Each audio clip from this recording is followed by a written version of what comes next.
Hi there, this is Azul Maksud. Today's topic is basic knowledge for shell scripting. Actually, not only basic, this is from basic to the pro, I think. Normally, we learn the Python scripting vastly, but the shell scripting, if you want to make your career in the DevOps, shell scripting should be on your fingers and it should be very quick. So to do the quick execution, you have to do lots of hands-on. So before hands-on, if you watch this video, I think it will be helpful very much. Here is total 17 real-time scenario with question I have accumulated. It will be added in my YouTube here and also of course in the GitHub DevOps 0 to Hero.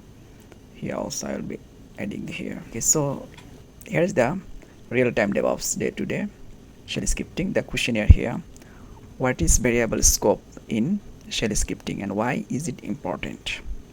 I'm going straight to the in detail. What is scope? Variable scope.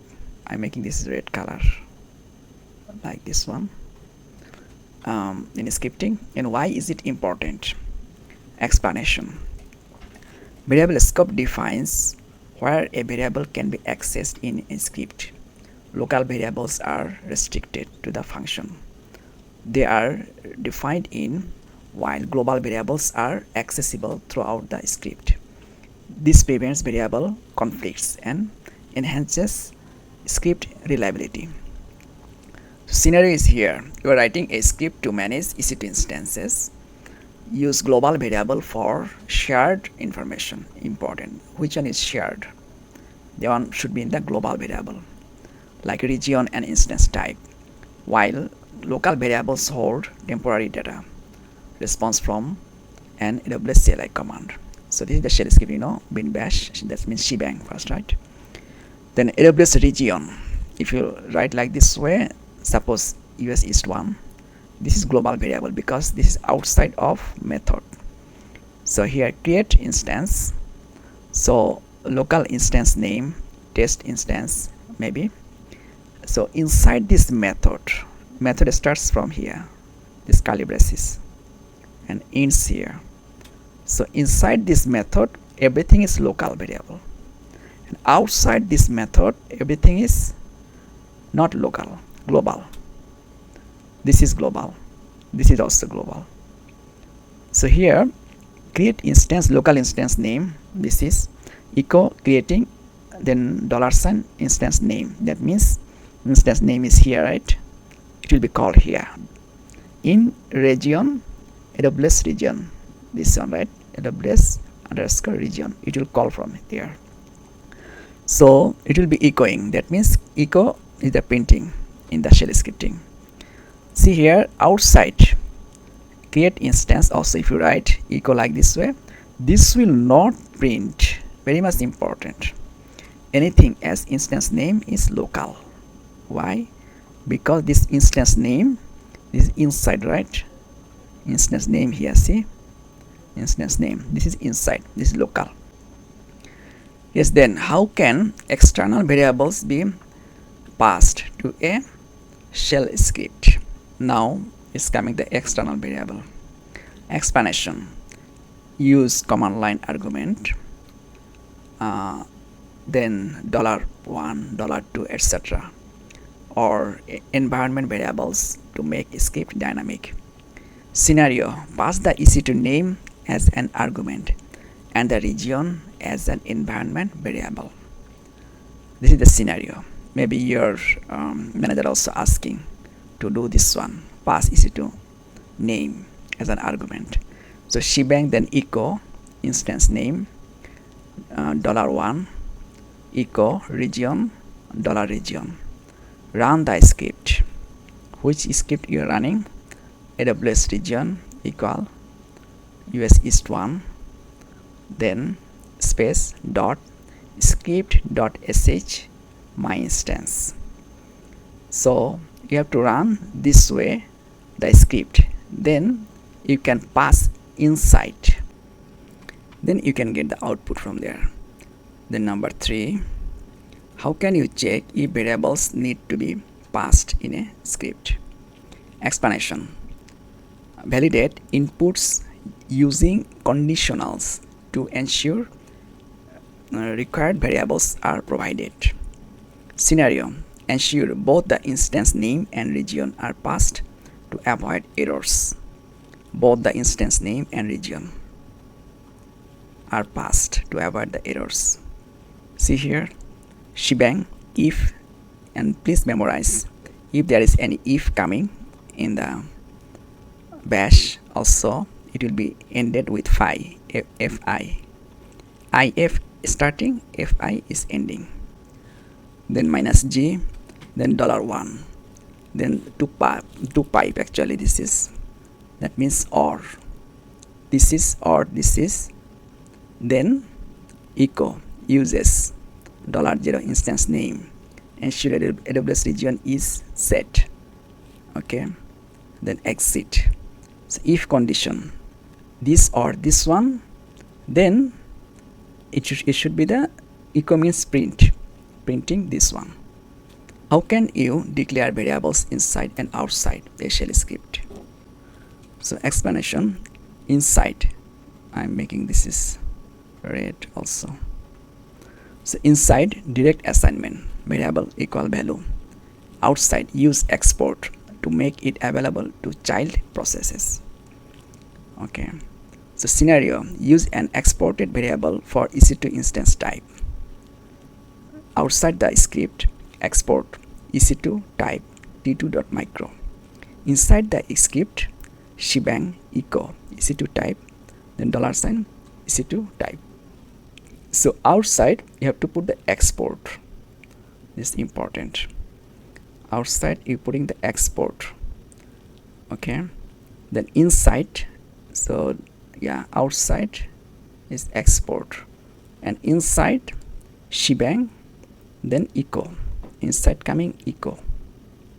Okay, so yeah, I'm making like this. If you explain in the interview that outside is export and inside is echo, that's also fine. How can you pass variables from .env file to a script? So in the DevOps, for backend and frontend, lots of .env file. So lots, honestly. Sometimes I become angry, honestly, too much .env files coming. Then explanation, use the source command to import variables. Scenario, manage AWS configuration in .env. So .env file, AWS region, US East 1. So instance name, maybe dev instance. Okay, so this is the .env file. Okay, memorize this one. So script, here is the script shebang bash source. So with the source you are calling the .env file. See here, .env, right? This is the .env. Your source is .env. .env file has these two lines. So echo region equal colon $AWS region from here. So then echo instance, the instance name is coming from there. See here, with $sign, you made these guys are variable. Okay, interesting. So source .env file you are calling in the script with source. You are calling, right? This actually the term is calling from to a script with source .env. Then echo is coming. Okay, then if a variable is defined in both an .env file and a script, which one take precedence? My goodness, honestly, I got this learning through the many years in my hands on. I hope you guys are doing very good, doing better than I. Explanation. The script variable overrides the .env file variable. Scenario, override the region for specific runs. So script is here, script calling source.env, right? Then AWS region equal this one, override the .env value, echo region $, AWS region. So the main thing is that the script variable overrides the .env because script is bigger than .env. Script is using .env through the source, right? So script can override. Here is the US West one. So script can override like this way. See here first, script source region AWS region. So here is say AWS region. Here is the defining US West 1 is defined here. This is changed, override. Oh my goodness, script so much stronger. Then how can you handle outdated .env files in a shell script? Most of the interviewers asking this one. How can you handle outdated .env files? Explanation: check for the file's existence and validate its content. Scenario: ensure the .env file contains necessary values. So you have to ensure first. This is shebang first, then if block. So this is the condition, -f.env, then echo.env file not found. This is the not sign, exclamatory. This is the not. This not sign also in the Python and Java, So shell also here, this is the not sign. If not, -f file.env, then echo.env file is not found. If not, -f is file. If not, this file is existed. Okay, then source.env, if -z $, AWS region, then echo should be error. Which error? Is the region is missing in .env. Okay, ensure the .env file contains necessary value. If the .env file does not have the value, then is the problem. So how can I handle outdated? You have to handle like this way. Then how can you force exit from a script if a required variable is missing? Explanation: use exit with a non-zero status. Scenario: exit if instance type is not set. Shebang bash if this instance type, then echo error, instance type is missing. Exit. So you have to write the exit command, force exit, like this way. Then how can you check for multiple required variables? Explanation: use the OR operator. This is called OR operator. This way or that way, this one or that one, OR operator. It's also in the Java, also Python, same thing. Then scenario: ensure all required variables are present. If this is the condition, AWS region, or the another one, instance type, then echo error, missing required variables, exit. Okay. Then how can you check if a program exists before running a script? Explanation: use command -b or which. See here, which or -b. Either way you have to do. Scenario: check if AWS CLI is installed. If not command, this is -b AWS and then greater than, that means inside, it should be inside dev null, then echo error, AWS CLI is not installed. Okay, if not, like that command is coming, -b or which also you can do. How can you assign the output of a command in a variable? Explanation: use $, then parenthesis inside like this, or backticks. That means scenario: get the current date equal $date echo current date is like this way. that means inside this parenthesis $sign you are using. So you are assigning the output of a command to a variable.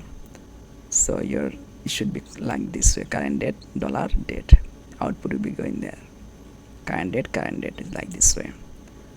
What is AWS configure authentication and why is it important? AWS configure stores credentials for secure AWS access. It ensures secret key, then private secret key, and then also AWS region, then coming the type JSON script like that. How can you prompt a user to another variables in a shell script? Explanation: use read for user input. Scenario: prompt for EC2 instance name. Read -p, enter EC2 name, then instance name, then echo instance name colon $sign instance name.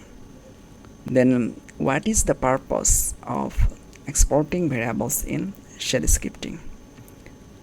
Exported variables are available to child processes. Scenario: pass credentials to a child script. Export AWS region US East 1 child script.sh. So you have to export like this way. Then how can you run a command inside an if statement? Explanation: directly or with command substitution. Check for SSH key. Scenario: if, then bracket -f the file .ssh IDRS.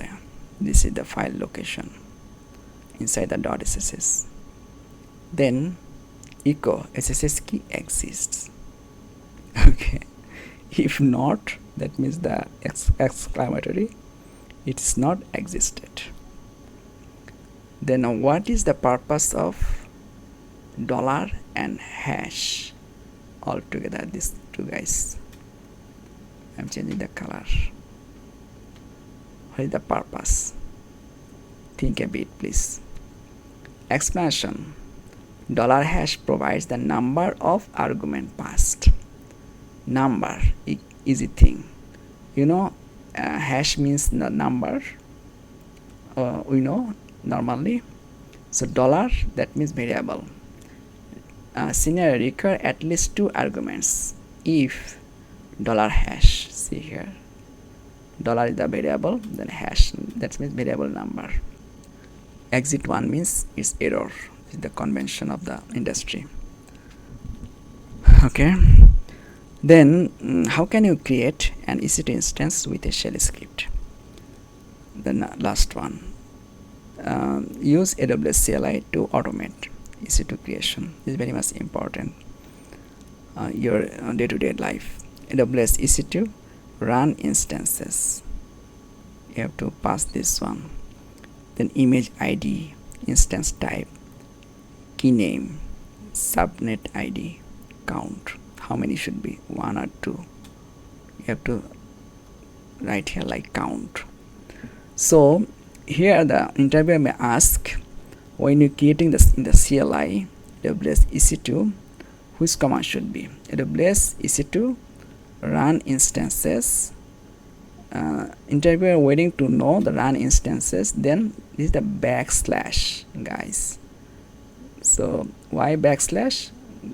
In the shell you have to go next line with the backslash. See here, backslash, backslash, backslash, backslash. So interviewer is asking or waiting to know the run instances. You are saying also backslash, then going to the next line. Normal image ID, instance type, key name, which key you are using, subnet ID, and of course EC2 should be in a subnet, right? So EC2 needs these guys: image, that means ID, type, key, subnet. These 4 guys, these 4 fingers. Okay, then count 1. This is the very much important. Some interviewer waiting to know, this one. It looks like some sort of replica count. in the Kubernetes. So in the EC2 creation in the shell scripting, so count 1, you have to write like that way. Okay guys, I think it's more than enough. Please do hands-on. Okay, I don't have the time to do the hands-on today, but I have a plan to do the hands-on this guys. Thank you very much. Have a good night. Bye.